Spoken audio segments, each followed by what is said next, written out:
আসসালামু আলাইকুম রহমতুল্লাহি ওয়া বারাকাতুহু।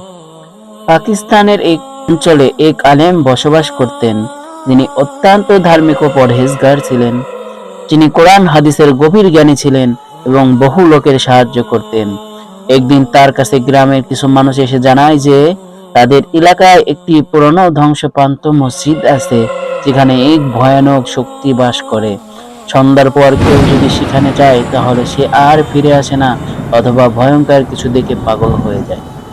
এই ঘটনাটি শোনার পর আলেম নিজেই সেখানে যাওয়ার সিদ্ধান্ত নেন। তিনি বিশ্বাস করতেন যে কোরআনের শক্তির সামনে কোনো জিন শয়তান টিকে থাকতে পারে না। গভীর রাতে অজু করে কোরআনের আয়াত পাঠ করতে করতে আলেম সেই ধ্বংসপ্রান্তে মসজিদে প্রবেশ করেন। জায়গাটি ছিল খুবই ভুতুড়ে, চারপাশে অদ্ভুত নিস্তব্ধতা, যেন সবকিছু জমে গেছে।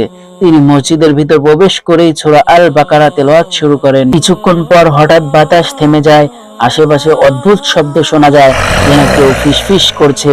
তারই পরে বিশাল আকৃতির ছায়ামূর্তি তার সামনে আবির্ভূত হন। জিন ভয়ঙ্কর কণ্ঠে বলে, তুমি এখানে কেন এসেছো? এটি আমাদের জায়গা, চলে যাও। আলেম ছিলেন নির্ভীক। তিনি জিনের ভয়ে পিছু হাঁটলেন না, বরং আরো জোরে কোরআন তেলাওয়াত শুরু করলেন। মুহূর্তের মধ্যে জিন চিৎকার করে ওঠে, তার শরীর কাঁপতে থাকে এবং সে তীব্র যন্ত্রণায় ছটফট করতে থাকে। আলেম তার দিকে তাকিয়ে বলেন, আল্লাহর বান্দারা শয়তানের ভয় করে না। আল্লাহর কালাম যেখানে উচ্চস্বরিত হয়, সেখানে কোনো অপশক্তি থাকতে পারে না। জিন তখন কাঁদতে কাঁদতে বলে, আমাকে মাফ করে দাও। আমি এখানে বহু বছর ধরে বসবাস করছি, মানুষের ক্ষতি করছি, কিন্তু আমি এখন বুঝতে পেরেছি আল্লাহর কালামের সামনে আমার কোনো শক্তি নেই। আলেম তাকে ইসলাম গ্রহণের আহ্বান জানান এবং কোরআনের আয়াত শোনান। কিছুক্ষণ পর জিন কেঁদে কেঁদে তওবা করে এবং প্রতিজ্ঞা করে যে সে আর কখনো কোনো মানুষের ক্ষতি করবে না। তারপর মুহূর্তের মধ্যে সে অদৃশ্য হয়ে যায়। পরের দিন সকালে গ্রামবাসীরা মসজিদে এসে দেখেন জায়গাটা সম্পূর্ণ শান্ত এবং সেখানে আর কোনো ভৌতিক পরিবেশ নেই।